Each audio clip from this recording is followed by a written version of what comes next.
Okay, guys, today we are going to see Exergy for a finite body.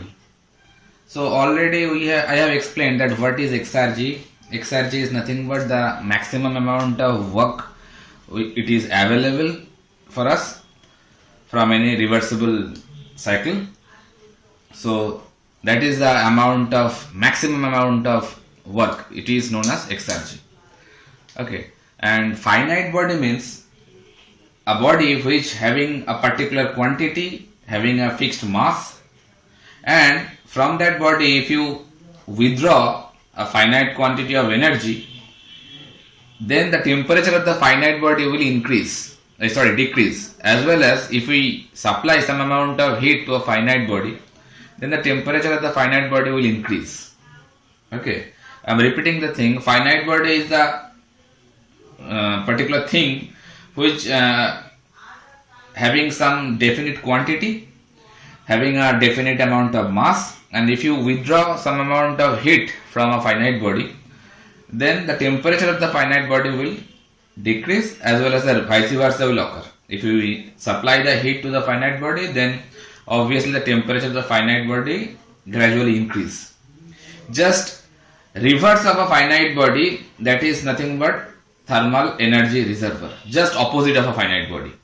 That means thermal energy reservoir, whatever we have discussed, thermal energy reservoir in case of second law of thermodynamics, those thermal energy reservoir is a kind of body. From there, if you extract some amount of heat, the temperature will remain constant. It's a infinite kind of thing, so it's a big body actually we consider. So if you suppose if we take one mug of water from a sea, so it will not affect to the particular volume of water for sea. That is the same thing for a thermal energy reservoir. Okay, so finite body, now it is clear for us. Now what we are going to see today, that what will be the Exergy amount for a finite body. Okay, so suppose this is a finite body having a definite mass. So I am writing m kg of mass contained for that particular finite body. Okay, I am writing that thing, it is a finite body. So finite body means it is having a finite quantity of mass, and the temperature increase or decrease if you supply or reject some amount of heat from a finite body. Okay, so from finite body, suppose it is a surrounding. So from surrounding, suppose some amount of heat is going to reject from that finite body to the surrounding. So that way, suppose I am getting the surrounding temperature by T naught. It is the temperature of the surrounding. Okay, T naught, always explained that substitute value of 0. It stands for the surrounding or atmosphere. Okay, and it is obviously, while I am considering this one is a surrounding, so it is obviously a thermal energy reservoir, just opposite of finite body. Okay, now if I consider that the temperature of the finite body is T, and I am also assuming that T is greater than T naught, that means the temperature of the finite body is higher than the temperature of the surrounding. So obviously some heat will going to be transferred from the finite body to the surrounding, because the temperature gradient is there and T is greater than T naught. So obviously heat will be transferred from finite body to the surrounding, like this way. Some amount of heat is going to be transferred, assuming that Q. So obviously, while the surrounding temperature is a higher one and the finite body temperature is a higher one and the surrounding temperature is a lesser one, then the heat transfer will occur spontaneously. Spontaneous heat transfer will occur. Spontaneous heat transfer will occur. Now, if the heat transfer is occurring spontaneously between these two, then it will be a fast mode of heat transfer. That means heat will be transferred very fast, because it is a spontaneous process. Now the problem is that due to this spontaneity, or if the heat transfer occurs very fast, that means it is a irreversible process, because we know that reversible process is that kind of process if the process is actually occurring infinitesimally slow, very slow. If the process is executing, then it can be a reversible process. That's why we generally say that quasi-static processes are reversible processes. Okay, so while this heat transfer is occurring spontaneously and very fast, then it is obviously an irreversible process. While it is an irreversible process, that point of time that Exergy analysis cannot be done. That's why we have to convert that process from irreversible to reversible by hook or by crook. And for that purpose, what I am going to do here, I am going to connect a reversible heat engine in between these two, like this way. Suppose this is a reversible heat engine. It is a reversible heat engine. Now that heat engine is connected in between the surrounding and finite body. So the amount of heat what it is coming out from the finite body, it is going to supply to the reversible heat engine in form of heat, that is Q. And obviously while that heat engine is having a supply of heat to it, so obviously it will reject some amount of heat, and taking that amount of heat, it is expressed by Q naught, and that amount of heat is going to reject to the surrounding. Okay, now obviously some amount of work done will be there by the heat engine. I am taking that by W net. It is the work done by executed by the heat engine. And while this is a reversible heat engine, then the amount of work done what it is coming out from the heat engine, it will be the maximum work done, because it is a reversible heat engine, and we know the reversible heat engine obviously will produce the maximum work. That's why I can write W net max, because it is producing maximum amount of work done. And from our previous experiences, we know that maximum obtainable work from a reversible heat engine, that is nothing but Exergy, isn't it? So I can write this is the Exergy, because that is the maximum amount of work done what we are getting from a reversible heat engine. Now I can consider that with the help of this intermediate heat engine, we can consider this process, this heat transfer from finite body to the surrounding. It is now going to convert from irreversible process to reversible process. Okay, so that's why I have connected a reversible heat engine in between this finite body and the surrounding. Understood?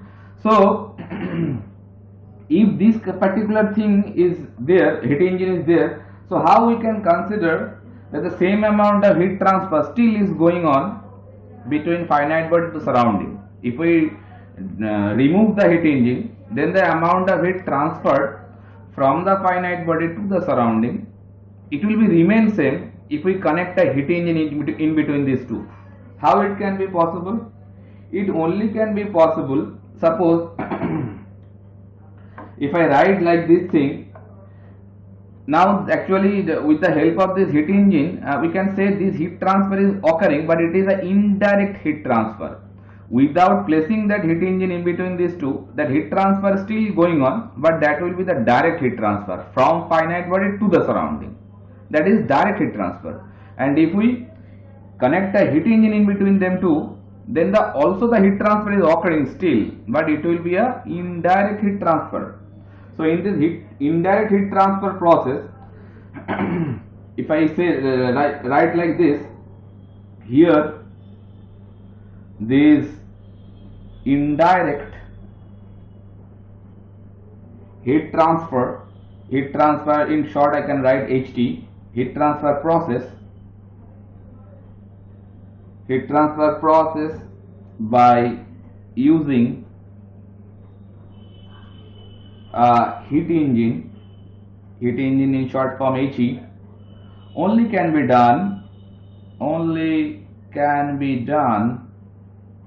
if the amount of heat transferred from the finite body, that is the Q finite body, that is the amount of heat transferred from the finite body, it is equal to the amount of heat transferred to the working fluid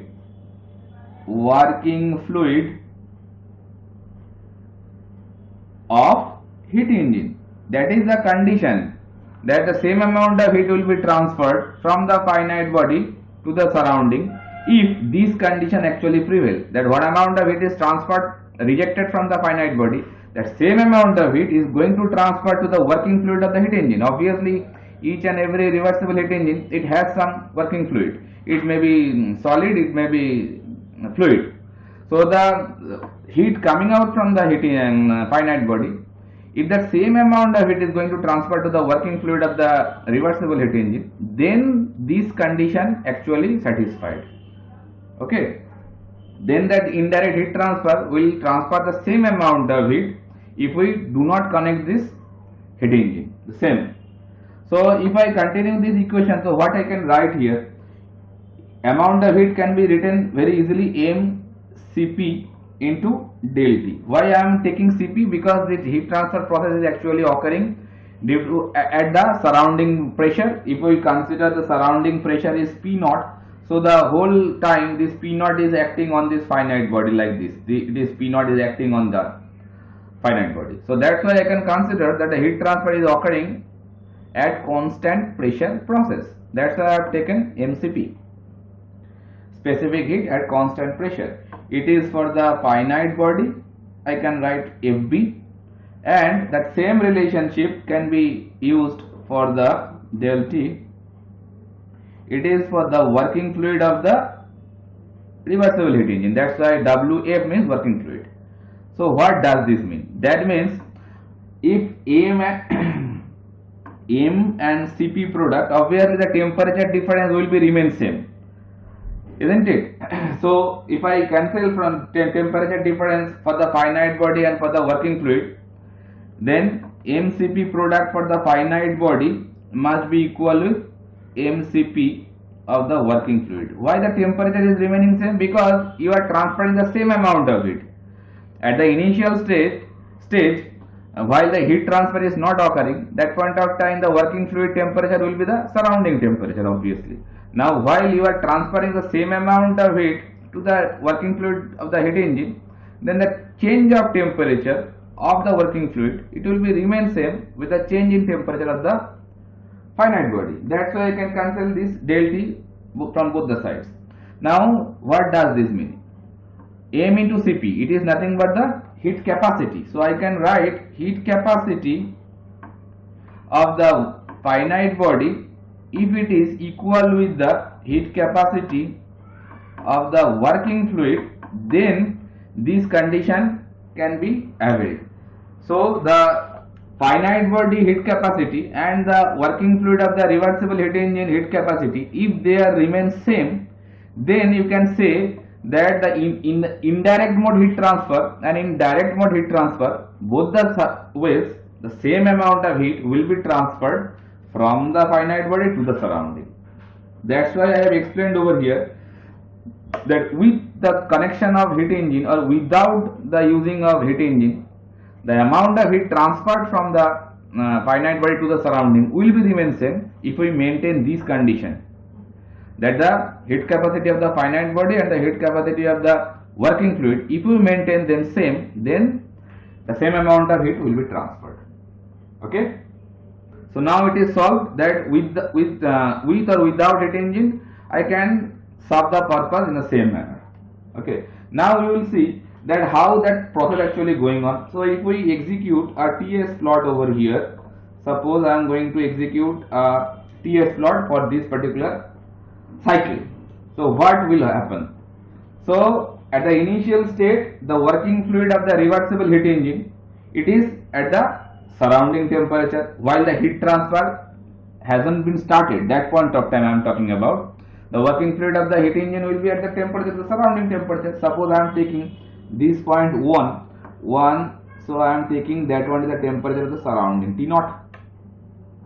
Now the heat transfer actually occurring at constant pressure process, because all the time the surrounding pressure is remaining constant. So it is a constant pressure. Suppose it is a constant pressure process on TS plot. So from 1 to, this is state number 1, this is state number 2 and 1.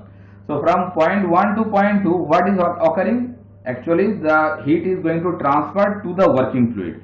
So that is the working fluid temperature at the initial state, and this is the temperature of the working fluid at final state. So working fluid final temperature, that I am taking by T. Okay. So from T0 to T, that working fluid temperature is going to increase. Okay. Now it is a constant pressure process, so I can write P equals to C. That means pressure equals to constant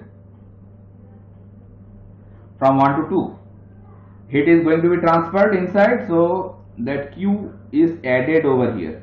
Q add in 1 to 2 process.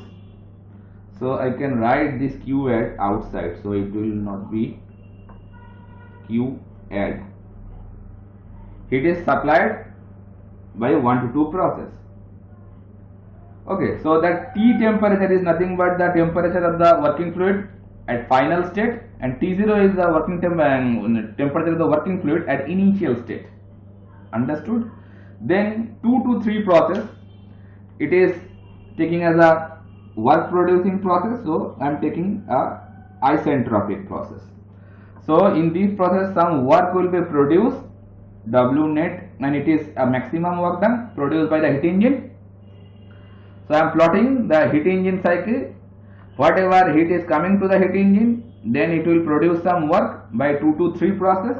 So taking that one is 3, and it is a isentropic process. Okay. Then 3 to 1 process, some heat rejection will be there. You can see some heat is rejected from the heat engine to the surrounding.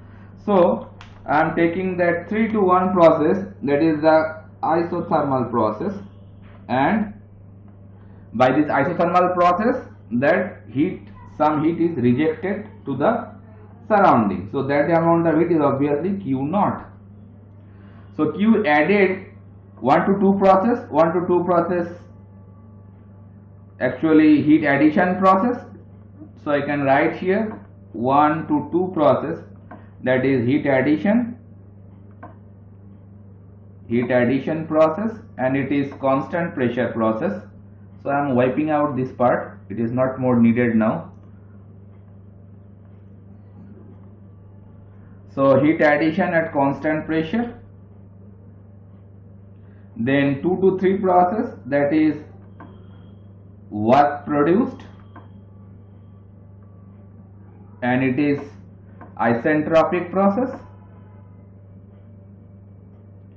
Then 3 to 1, that is heat rejection, and it is nothing but isothermal process. So by these 3 process we can complete that cycle for the heat engine where heat is supplied to the heat engine, heat is rejected by the heat engine, and as a result of that some work is produced, and that is the maximum work. So that way we can say that is the Exergy. Okay. So if we show from point 1 to point 3, point 1 and point 3, that is the change in entropy, so I can write it del S. That is the change in entropy in between the state point 3 and 1, and you can see that the entropy of point 3 and point 2, they are remaining same because it is a isentropic process. Okay.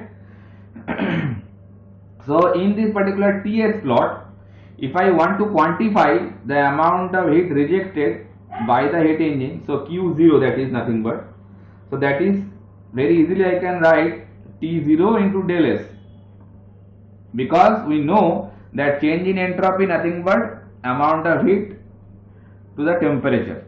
So that's why that expression, if I want to quantify that what amount of heat is rejected by the heat engine, so that easily can be written by this expression, where del S is the change in entropy, T0 is the temperature of the surrounding, and Q naught is the temperature rejected by the heat engine.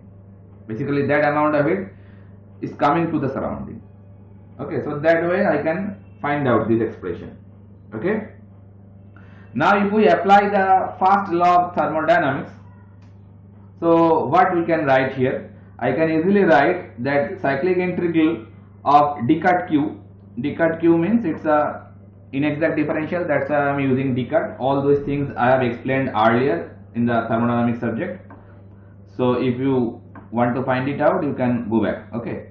So d cut q is nothing but cyclic integral of d cut w, because it is a cyclic, closed cycle. So easily I can write it out. So similarly, from there I can write that q net, what amount of net heat, net heat, that can be written w net also, same thing. Okay, now if I want to find out what amount of net work done actually I am getting from this cycle for this particular reversible heat engine, so w net easily can be written that q minus q0, because the amount of heat coming to the heat engine and amount of heat rejected by the heat engine, the interval between them, that is the net work done, that we know from our previous knowledge. Okay, so net work done is nothing but heat rejected. Okay, and q0, already I have shown you that q0 is nothing but T0 into del S. So if you substitute that expression over there, so what I can write now, I can write that W net, that is the maximum work done also. What I can write, instead of q0, if I write T0 into del S, so it is nothing but, one thing, first of all I should write what is q0. I should explain here also. q0 or q0 is nothing but T0 into del S. Now change in entropy, from this diagram you can see that the change of del S is obviously change in entropy, so it must be the final entropy to the initial entropy.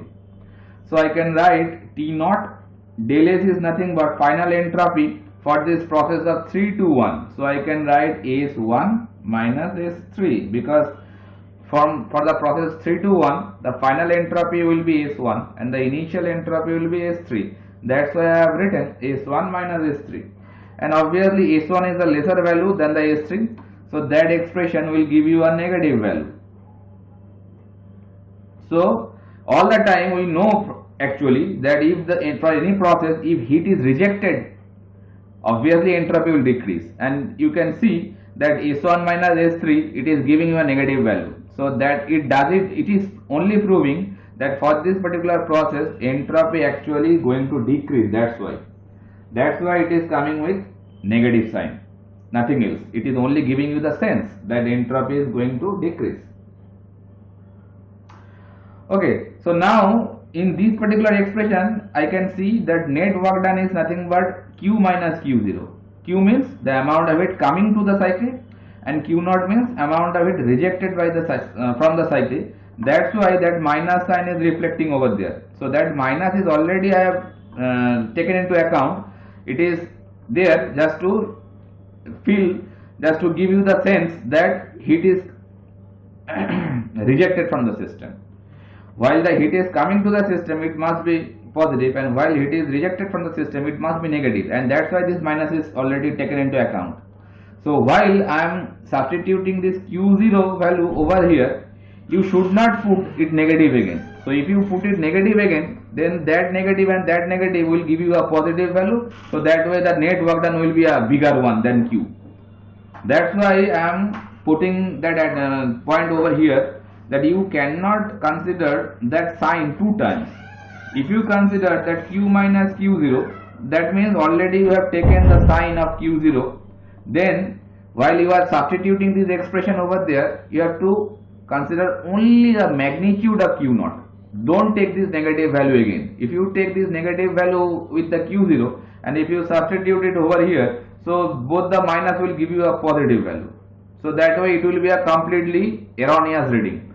That's why either you have to consider it q plus q0, because net work done is nothing but the algebraic sum of the amount of heat transferred.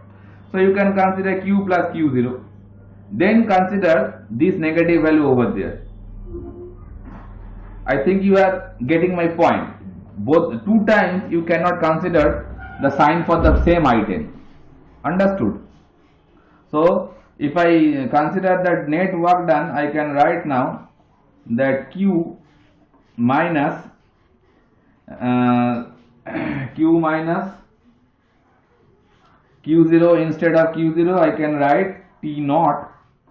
I am writing that one S3 minus S1, only magnitude I am taking. S3 is a higher entropy, so it will give you now a positive value. Okay, and so that is the expression what is coming from the this expression. Okay, now that Q, what I can write instead of Q? I can write Q in place of Q. I can write that M into Cp, the amount of heat coming to the heat engine. So mCp T minus T naught, amount of it is coming to the heat engine. Obviously the finite body temperature is a higher one, that's why the temperature gradient must be T minus T naught. Okay, so that is the amount of heat is coming to the heat engine. Okay, so whatever the net work done expression now we are getting, that expression I can write it over here now. Final expression whatever it is coming now for this particular amount of heat transfer, if I conclude here, so W net if I write like this, it should be M into Cp T minus T naught minus of T0 S3 minus S1.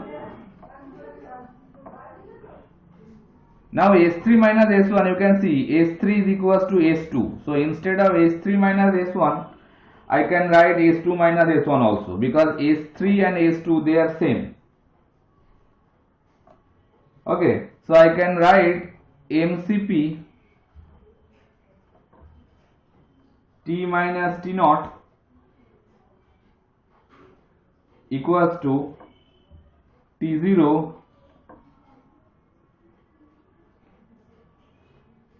S2 minus S1, because since S3 equals to S2, it is an isentropic process, so I can easily replace S3 by S2,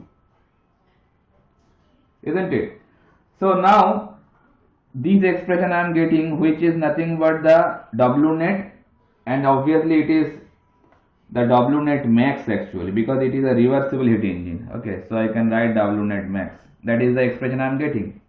Now we have to do a simple calculation, that is S2 minus S1. What does this mean? It is a change of entropy for a constant pressure process.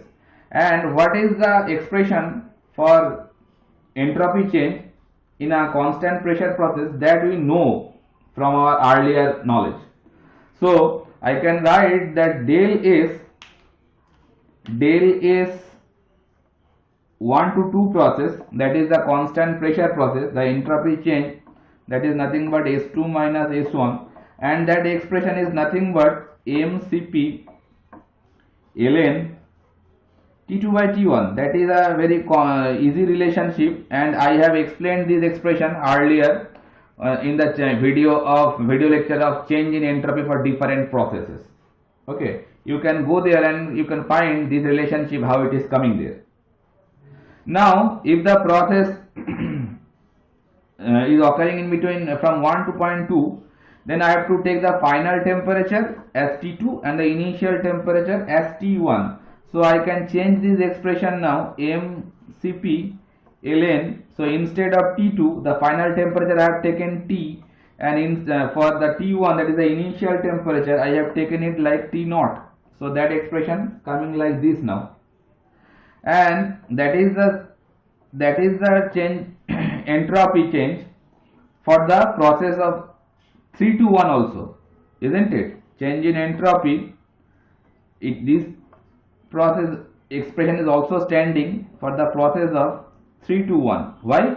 Because the entropy for 2.2 and the entropy for the 0.3 is very same, and S1 is the common point for both the processes. So I can say that change in entropy for the process from 1 to 2, it will be remain same for the process 3 to 1. That's why I have written this one is equal to this one, and that is the expression whatever I am finding over here, that is nothing but equal to AMCP ln T by T0. Okay, so now that change in entropy expression should be substituted over there. So as a result of that, if we put that expression over there, so what it is coming now, W net maximum, it will give you AMCP T minus T naught minus T naught AMCP ln T by T naught. That is the expression what I am getting now. That is the maximum work done by that particular reversible heat engine. Okay, so if I take MCP as a common, so I have to, if I remove this particular part now, so I can use this part now very easily. If I take this expression, now I am taking a common of MCP part, so what final expression I am getting, W net max, it is nothing but MCP as taken as common, so in between third brace T minus T naught will be there, minus T naught ln T by T0 or T naught, that expression is coming. Okay, so if the expression is looking a lengthy one, then you can shorten it out by this way also. Now basically I can write that maximum work done is obtainable work from the reversible heat engine. It can be expressed by Exergy, and Exergy is commonly symbolized by capital X. So this whole expression is now standing for capital X, that is the maximum available energy, that is the Exergy.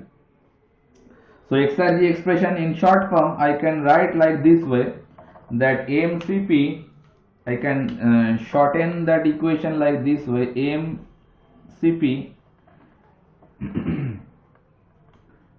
in bracket T minus T naught, I am taking a first brace, minus, I can write this expression in integration form also, so it will be more shorter to look. How? X equals to MCP of integration sign boundary limit T naught to T 1 minus T naught by T dt. You can see this expression actually, if you integrate, it will produce that expression, because if I integrate a 1, so T will come, and in place of T you have to put the boundary condition, so it will produce T minus T naught, this thing. And now coming to T0 by T, T0 is the constant temperature, it will come out, so dt by T, it is nothing but ln T, and while you put the boundary condition, it will create ln T by T naught. So this is the integration form of this whole expression.